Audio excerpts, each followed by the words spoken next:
Lição 4. 23 de julho de 2023.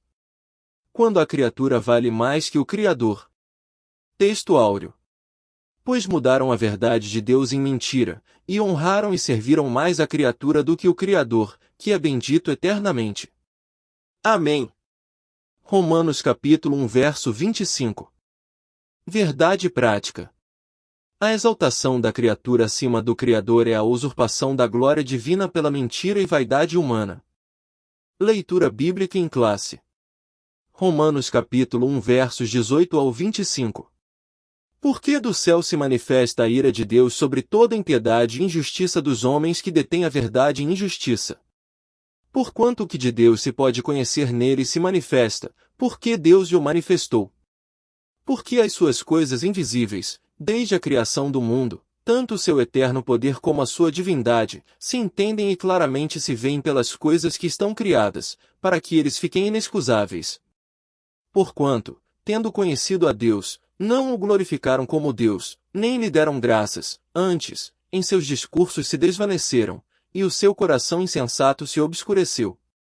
Dizendo-se sábios, tornaram-se loucos. E mudaram a glória do Deus incorruptível em semelhança da imagem de homem corruptível, e de aves, e de quadrúpedes, e de répteis. Pelo que também Deus os entregou às concupiscências do seu coração, à imundícia, para desonrarem o seu corpo entre si. Pois mudaram a verdade de Deus em mentira e honraram e serviram mais a criatura do que o Criador, que é bendito eternamente. Amém. Introdução.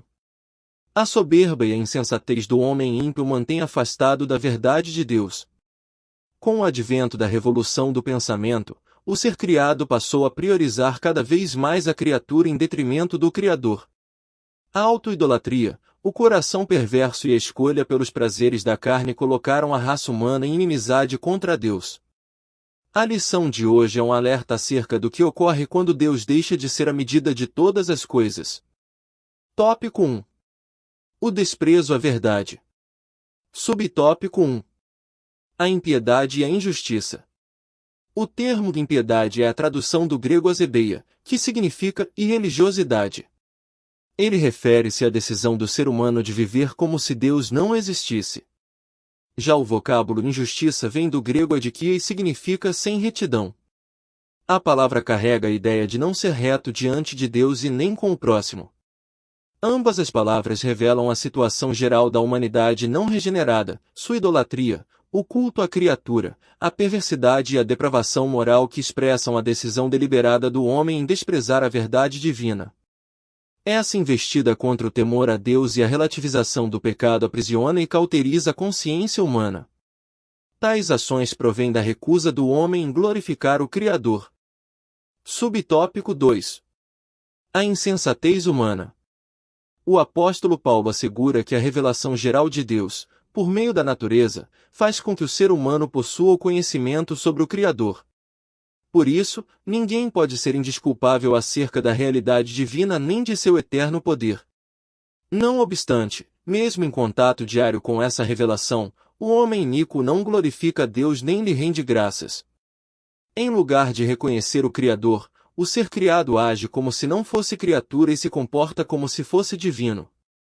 Por causa das especulações pretensiosas de seu coração e de sua autoidolatria, tanto o seu raciocínio quanto o seu intelecto em relação à verdade tornam-se inúteis.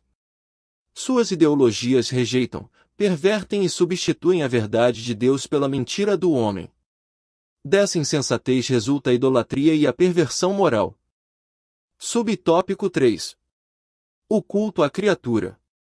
Ao rejeitar a Deus e suas leis, os filhos da ira são deixados à mercê de seus desejos pecaminosos, dentre eles, a impureza sexual e a degradação do próprio corpo. Aqui o texto bíblico ratifica a anunciada ira de Deus sobre a impiedade e a injustiça dos homens. A corrupção moral do ser humano deriva de sua rebelião contra Deus. Sua natureza caída troca a verdade pelo engano e prefere honrar e servir a criatura em lugar do seu Criador. Assim, na religião os seres criados passam a ser cultuados, nas ciências, a matéria colocada acima de Deus, na sociedade, o artista, o atleta, o político ou o líder religioso se torna uma referência de idolatria em afronta ao Criador, que é bendito eternamente. Tópico 2. A revolução do pensamento humano. Subtópico 1. Renascentismo. A Renascença é um movimento intelectual que surgiu na Europa Ocidental, entre os séculos XIV e XVI. A característica desse movimento foi o seu profundo racionalismo, ou seja, tudo devia ter uma explicação racional. Os renascentistas recusavam-se a acreditar em qualquer coisa que não pudesse ser comprovada racionalmente.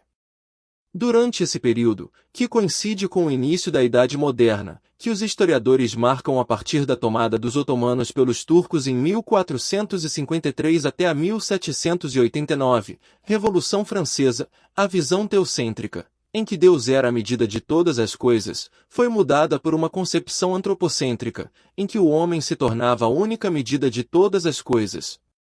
No lugar de ver o mundo a partir das lentes do Criador, os homens passaram a enxergá-lo a partir das lentes da criatura. Assim, surgiram os primeiros efeitos do processo de secularização da cultura, quando a vida social passou a ceder o espaço para o racionalismo e o ceticismo. Nesse sentido, a revolução científica e literária, que se deu a partir do Renascimento, contribuiu para o surgimento do humanismo. Subtópico 2. Humanismo. A Itália foi o principal centro humanista nos fins do século XV. Para o movimento humanista, a ética e a moral dependem do homem. Assim, a criatura passou a ser a base de todos os valores, e não o Criador. Os humanistas aprofundaram seus estudos na história antiga a fim de desconstruir os livros sagrados.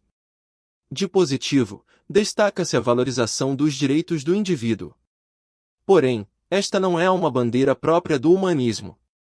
A Bíblia possui um arcabouço de concepções de liberdade e de igualdade que antecedem muitos direitos que apareceram nos tempos modernos.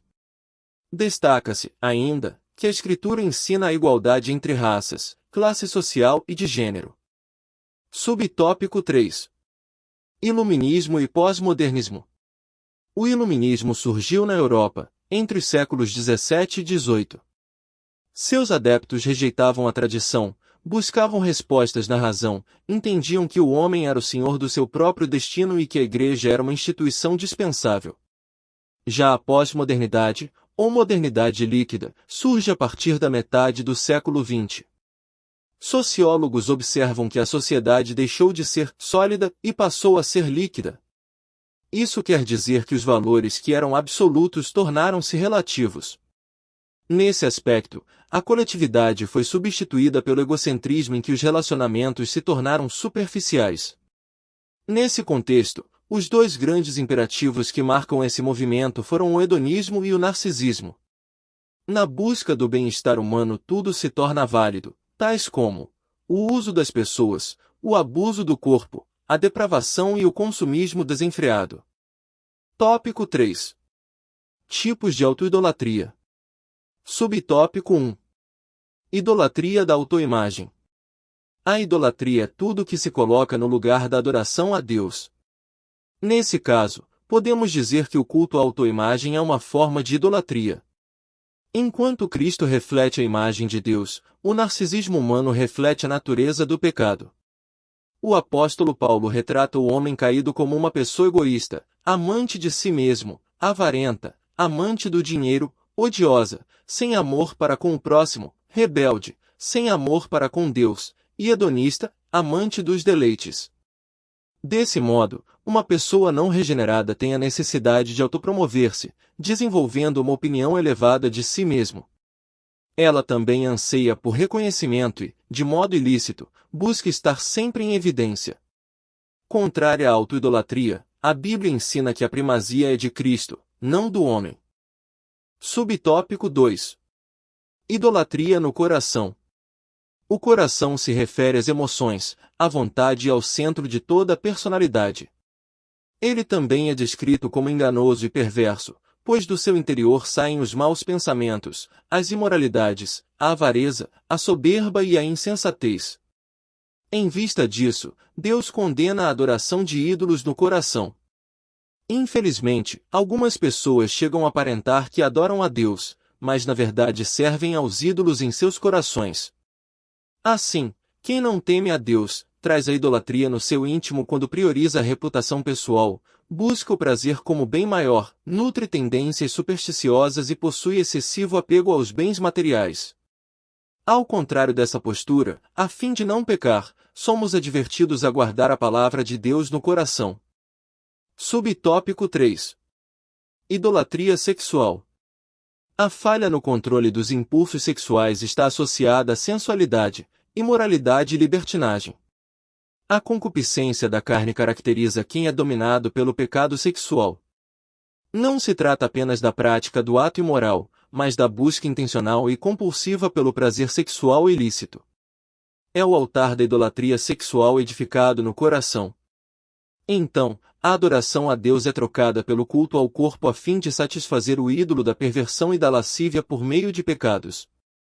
A orientação bíblica para escapar desse mal é a seguinte: vivam no Espírito e vocês jamais satisfarão os desejos da carne. Conclusão. A corrupção da raça humana é o desfecho de sua rebelião à verdade divina. A impiedade e a ausência de retidão resultaram em teorias de autossuficiência em que a criatura se ergue acima de seu Criador. Ao se colocar como medida única de todas as coisas, o homem eleva seu interesse acima da vontade divina. As consequências são a autoidolatria, a depravação moral, a decadência social e espiritual. Não obstante, a Escritura alerta que a ira divina permanece sobre os que são desobedientes à verdade divina.